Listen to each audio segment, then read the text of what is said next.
Hello दोस्तों, कैसे हैं आप सब। हमारी कहानियाँ देखने के लिए हमारे चैनल को सब्सक्राइब कीजिए और हाँ, बेल आइकॉन पर क्लिक करना मत भूलिएगा। फ्रूटी ऑमलेट वाली।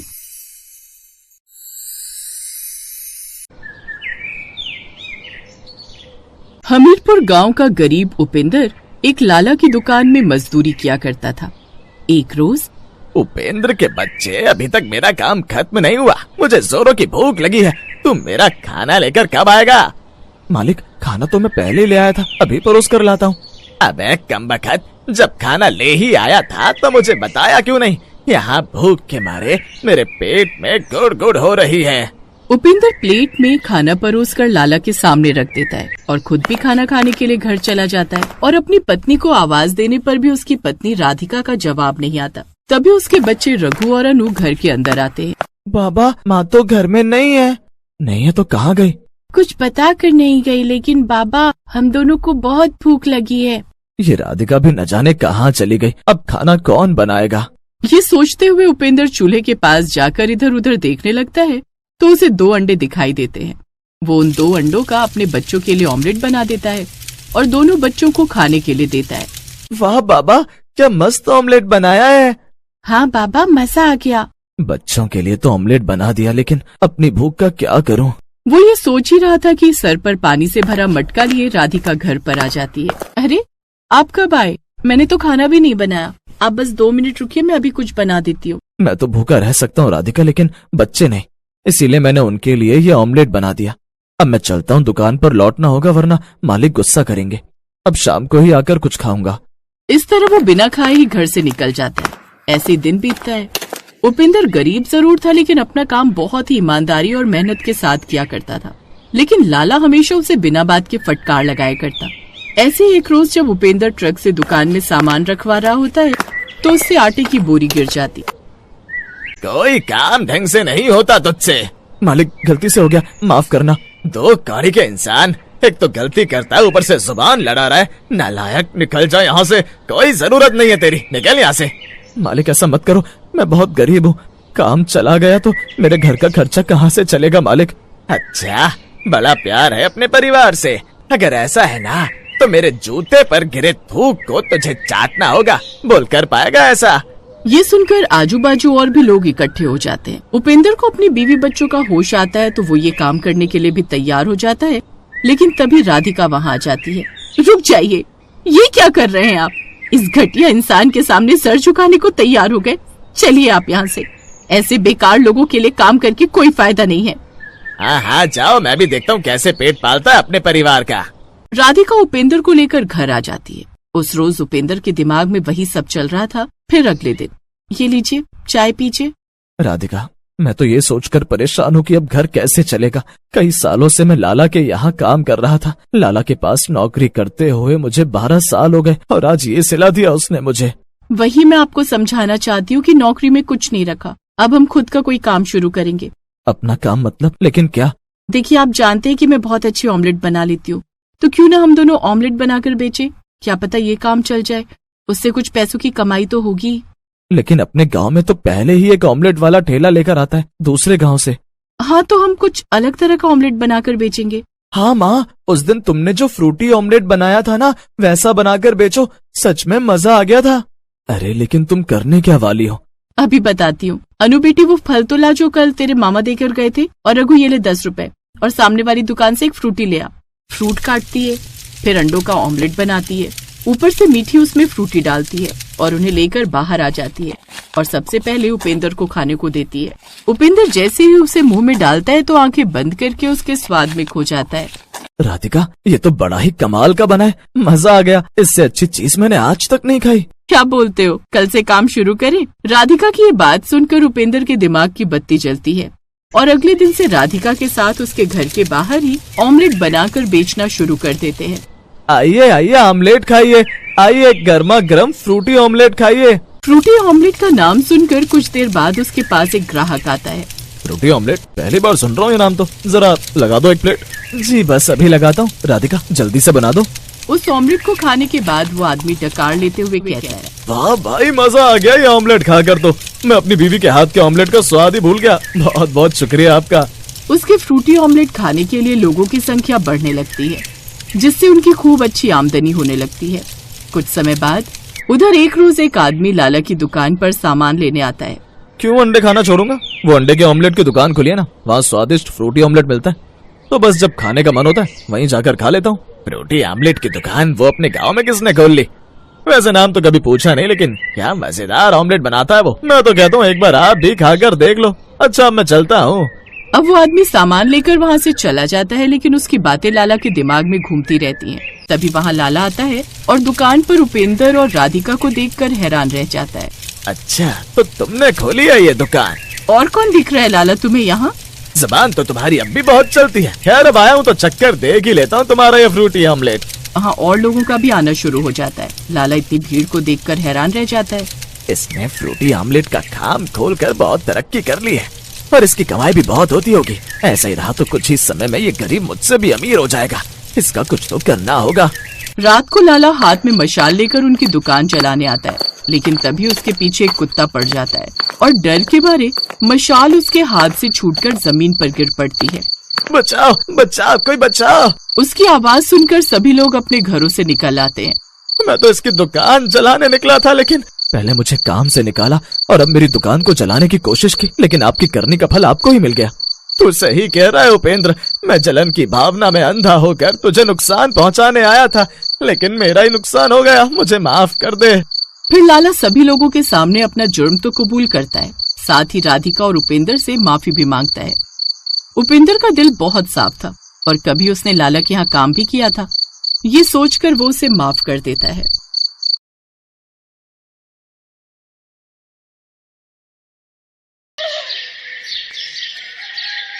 पति की मौत के बाद साधना एक ब्रेड बनाने वाली फैक्ट्री में काम करने लगी, लेकिन एक दिन उस कंपनी पर छापा पड़ा तो उस कंपनी के कर्मचारियों को मिलावट करते पकड़ा गया, जिसके चलते वो फैक्ट्री सील कर दी गई।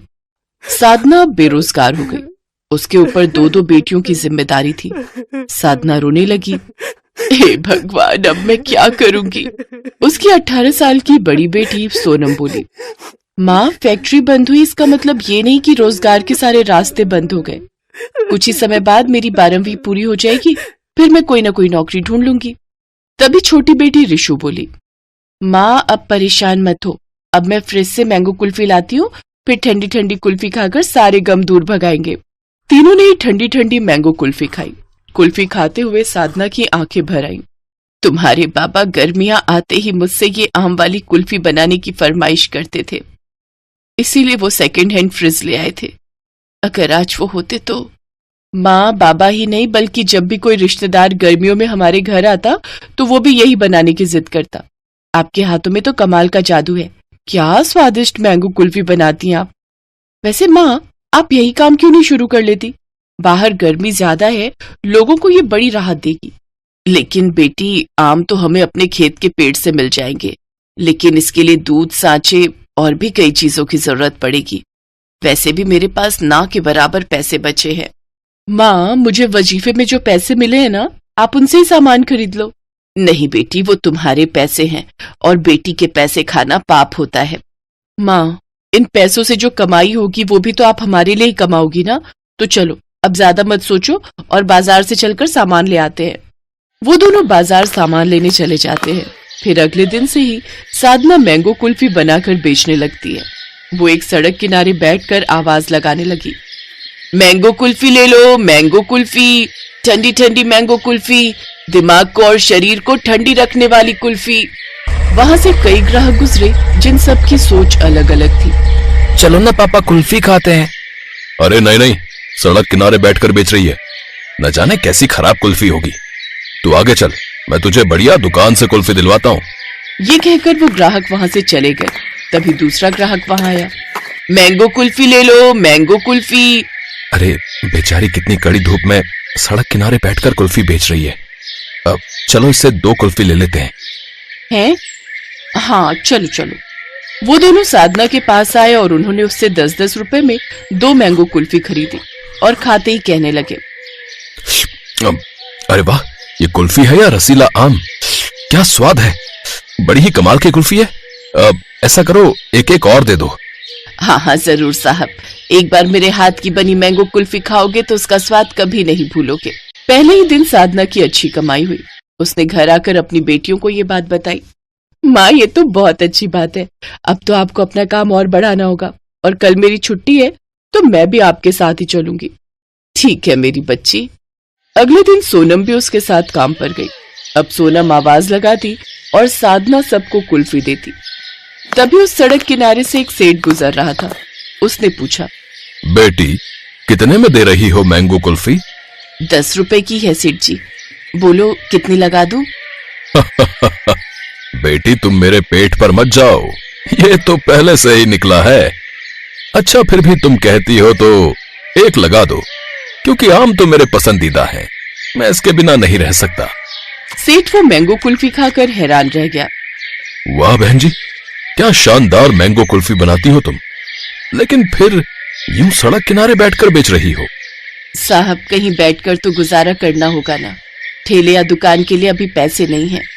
मैं जगदम्बा रेस्टोरेंट का मालिक हूँ। बड़े बड़े ग्राहक आते हैं मेरे रेस्टोरेंट पर। खाने के बाद सबको मीठा खाने की इच्छा होती है।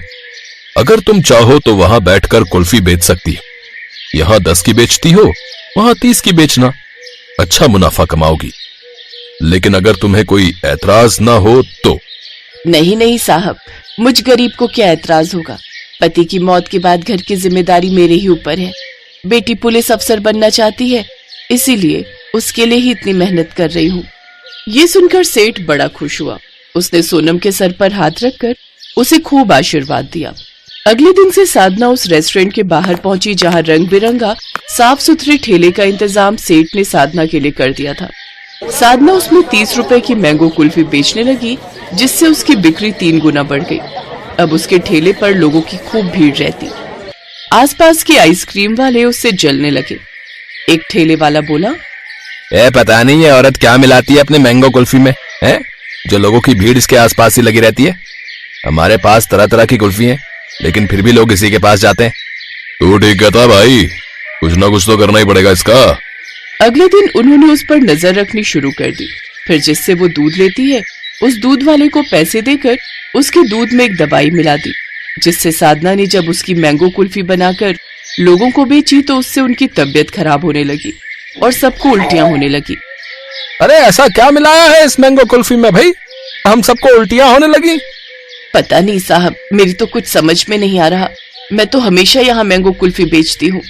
सब लोग उसकी मैंगो कुल्फी फेंक कर वहां से जाने लगे और अब कोई भी उसके ठेले पर कुल्फी लेने नहीं आता। साधना परेशान होकर सेठ से मिलने पहुंची। मुझे तुम पर भरोसा है साधना, तुम ऐसा कुछ नहीं कर सकती। जरूर कहीं कोई गड़बड़ हुई है। अच्छा ये बताओ, तुम दूध और आम कहां से लेती हो? आम तो मेरे खेत में एक पेड़ है, उसी के हैं, और दूध में बिरजू दूधिया से लेती हूँ। सेठ ने बिरजू को बुलाया और उसे खूब धमकाया। सच सच बता बिरजू, कहीं तू दूध में कोई मिलावट तो नहीं करता? तेरे दूध की बनी कुल्फी खाने से लोगों को उल्टियां हो रही हैं। सच सच बता, नहीं तो मैं पुलिस को बुलवाकर तुझे जेल में बंद करवा दूंगा। नहीं साहब, ऐसा मत करना, मैं सब सच बताता हूँ। मुझे माफ कर दो मालिक, मुझे जो है पैसों का लालच आ गया था, इसलिए एक आइसक्रीम वाले के कहने पर मैंने दूध में दवाइयाँ मिला दी थी, जिससे लोगों को उल्टियाँ होने लगी। बिरजू, कुछ पैसों के लिए तुमने लोगों की जिंदगी के साथ खिलवाड़ किया। अब तुझे ये सब पुलिस वालों के सामने भी बताना होगा। हाँ हाँ हाँ, मैं सब बता दूंगा। पुलिस उन आइसक्रीम वालों को पकड़ कर ले गई। सच्चाई सबके सामने आने के बाद साधना की कुल्फी फिर से बिकने लगी। साधना ने सेठ को खूब धन्यवाद दिया। आपका बहुत बहुत शुक्रिया सेठ जी। तुम अपनी बेटी का सपना पूरा करना चाहती हो ना, इसीलिए मैंने तुम्हारी मदद की है। अब साधना जी तोड़ मेहनत करने लगी। वो अब शादी ब्याह के ऑर्डर भी लेने लगी। अब उसकी कमाई बढ़ गई। उसने ठेला छोड़ दुकान ले ली और उसी में मैंगो आइसक्रीम बनाकर बेचने लगी। उसने अपने साथ कुछ और लोगों को भी जोड़ लिया। उधर सोनम भी अच्छी पढ़ लिख कर पुलिस अफसर बन गई। अब मैं बहुत खुश हूँ मेरी बच्ची, आज तूने अपने बाबा का सपना सच कर दिया। माँ, अब तुम ये काम छोड़ दो, अब मैं सब संभाल लूंगी। नहीं बेटी, मैं नहीं चाहती मेरे काम बंद करने से कई लोग बेरोजगार हो जाएं। हमारी तरह और भी कई बेसहारा लोग हैं जिन्हें काम की जरूरत है। अब उनकी सारी चिंता दूर हो गई। सोनम को एक सरकारी बंगला मिल गया जिसमें साधना अपनी दोनों बेटियों के साथ खुशी खुशी रहने लगी।